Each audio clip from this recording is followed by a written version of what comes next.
Hi everybody, Rob here. I'm here with my kids Silas and Liberty. Hi. And we're gonna read a couple of stories tonight. The first one is The Littlest Angel by Charles Tazwell. One of the residents said that she used to read this to her kids and grandkids every year, and she can't do that this year, so I'm going to do it. So I hope you enjoy The Littlest Angel. Once upon a time, oh many, many years ago, as time is calculated by people, but which was only yesterday in the celestial calendar of heaven, there was in paradise a most miserable, thoroughly unhappy, and utterly dejected cherub, who was known throughout heaven as the littlest angel. He was exactly 4 years, 6 months, 5 days, 7 hours, and 42 minutes of age, when he presented himself to the venerable gatekeeper and awaited the admittance to the glorious kingdom of God.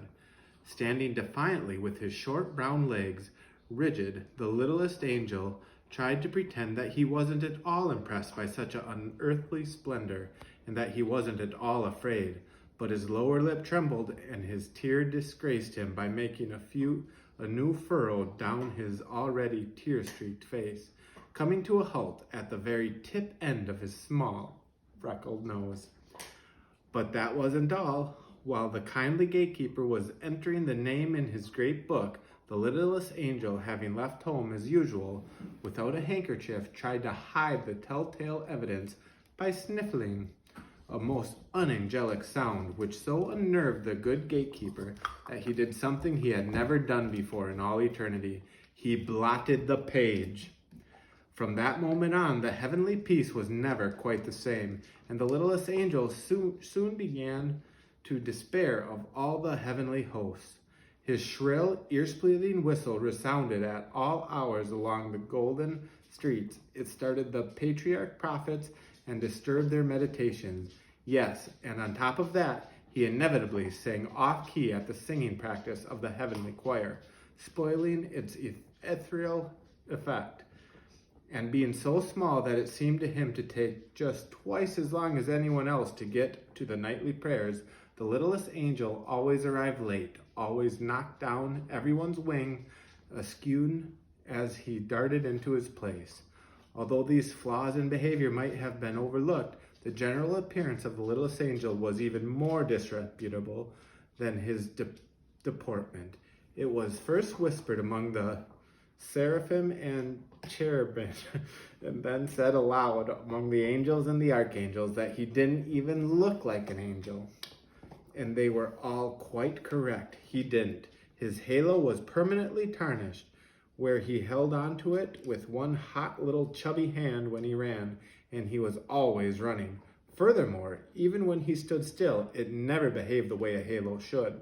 It was always slipping down over his right eye, or over his left eye, or else, for pure meanness, slipping off the back of his head and rolling away down some golden street, so he'd have to chase after it. Yes, it must have been recorded that his wings were neither useful nor ornamental. All paradise held its breath when the littlest angel perched himself like an unhappy fledgling sparrow on the very edge of the gilded cloud and prepared to take off. He would teeter this way and that way, but after much coaxing and a few false starts, he would shut both of his eyes, hold his freckled nose, count to 303, and then hurl himself slowly into space. However, owing to the regrettable fact that he always forgot to move his wings, the littlest angel always fell head over halo. It was also reported that never denied that whenever he was nervous, which was almost all the time, he bit his wingtips. Now, anyone can easily understand why the littlest angel would have to be disciplined. And so, on an eternal day of an eternal month in an eternal year, he was directed to present his small self before the angel of peace. The littlest angel combed his hair, dusted his wings, and scrambled into an almost clean robe, and then, with a heavenly heart, trudged his way to the place of judgment. He tried to postpone the dreaded ordeal of loitering along the streets of guardian angels, pausing a few timeless moments to minutely study the long list of new arrivals, although all heaven knew he couldn't read a word. And he idled more than several immortal moments to carefully explain a display of golden harps, although everyone in the celestial city knew he couldn't tell a high note from a low note. But at length and at last he slowly approached a doorway surmounted by a pair of golden scales, signifying that heavenly justice was dispensed within. To the littlest angel's great surprise, he heard a merry voice singing. The littlest angel removed his halo and breathed upon it heavenly, then polished it upon his robe, and proceeded with added nothing to the garment's already untidy appearance, and then tiptoed in. The singer, who was known as the understanding angel, looked down at the small culprit, the littlest angel, instantly tried to make himself invisible by ingeniously process of withdrawing his head into the collar of his robe, very much like a snapping turtle.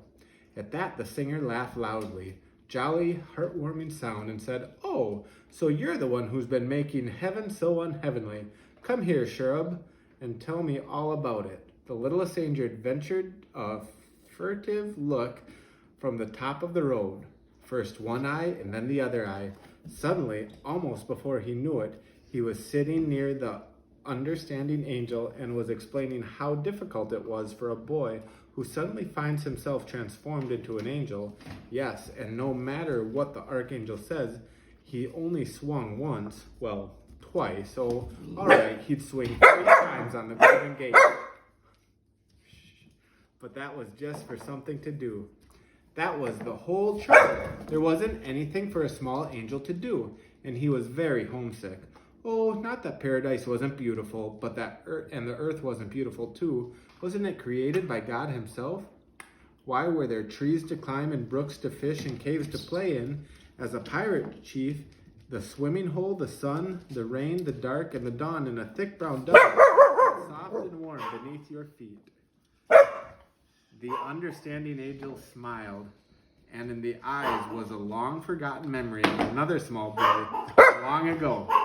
Then he asked the littlest angel, what would make him want paradise? Hey.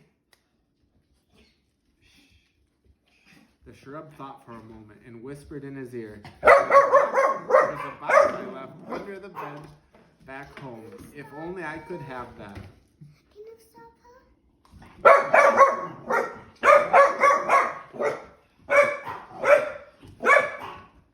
Hey. We got a new puppy just today from the foster group. Hey. You can go pet her. You can go pet her. Go pet her and calm her down. Sorry. The understanding angel nodded his head. You shall have it, he promised, and a fleet-winged heavenly messenger was instantly sent to bring the box to paradise. And then in all those timeless days that followed, everyone wondered at the great change in the littlest angel. For among all the shrubs in God's kingdom, he was the most happy. His conduct was above the slightest reproach. His appearance was all that the most demanding could wish for, and on excursions to Elysian fields, it could be said, and truly said, that he flew like an angel.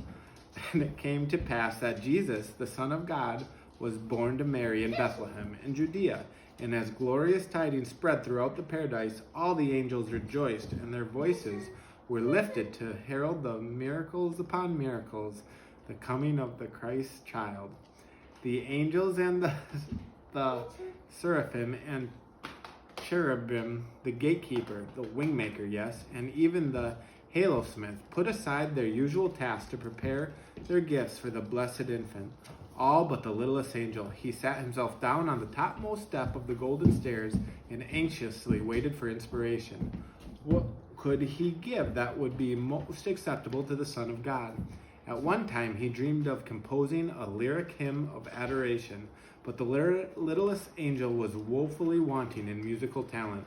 Then he grew tremendously excited over writing a prayer, the prayer that would live forever in the hearts of men, because it would be the first prayer ever to be heard by the Christ child. But the littlest angel couldn't read. What could a small angel give that would please the holy infant? The time of the miracle was close at hand when the littlest angel at last decided on his gift. Then, on that day of days, he proudly brought it from its hiding place behind the cloud and humbly, with downcast eyes, placed it before the throne of God. It was only a small, rough, unsightly box, but inside were all those wonderful things that even the child of God would treasure. A small, rough, unsightly box lying among all those other glorious gifts from all the angels of paradise. God of such rare and radiant splendor and breathless beauty that heaven and all of the what are you doing? Universe were lighted by the mere reflection of their glory. And then the littlest angel saw this. He suddenly knew that his gift to God's child was irreverent, and he devoutly wished he might reclaim his shabby gift. It was ugly, it was worthless. If only he could hide it away in the sight of God before it was ever noticed. But it was too late. The hand of God moved slowly over all the bright and shiny array of gifts, then paused, then dropped, then came to rest on the lowly gift of the littlest angel. The littlest angel trembled as the box was opened, and there, before the eyes of God and all his heavenly host, was what he offered to the Christ child. And what was his gift to the blessed infant? Well, there was a butterfly with golden wings captured one bright summer day on the high hills above Jerusalem, and a sky blue egg from a bird's nest in the olive tree that stood to shade his mother's kitchen door. Yes, and 2 white stones found on a muddy riverbank where he and his friends had played like small brown beavers, and at the bottom of the box a limp tooth marked leather straps, once worn as a collar by the mongrel dog who had died as he had lived, in absolute love and infinite devotion. The littlest angel wept hot, bitter tears, for now he knew that instead of honoring the Son of God, he had been most blasphemous. Why had he ever thought that the box was so wonderful? Why had he dreamed of such utterly useless things would be loved by the blessed infant? A frantic terror, he turned to run and hide from the divine wrath of the Heavenly Father. But he stumbled and fell, and with a horrified wail and clatter of halo, rolled in the ball of misery to the very foot of the heavenly throne. There was an ominous and dreadful silence in the celestial city, a silence complete with undisturbed save for the unbroken sobbing of the littlest angel.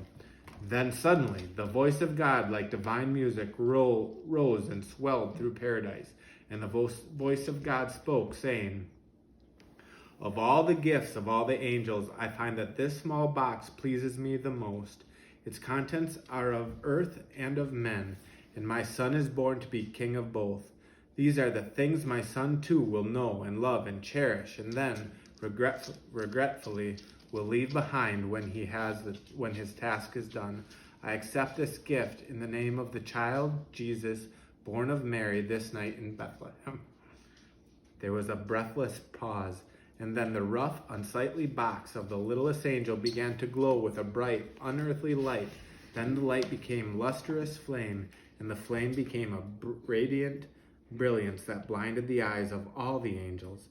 None but the littlest angel saw it rise from its place before the throne of God, and he and only he watched it arch away from the dome of heaven to stand and shed its clear, white, beckoning light over the stable where the child was born.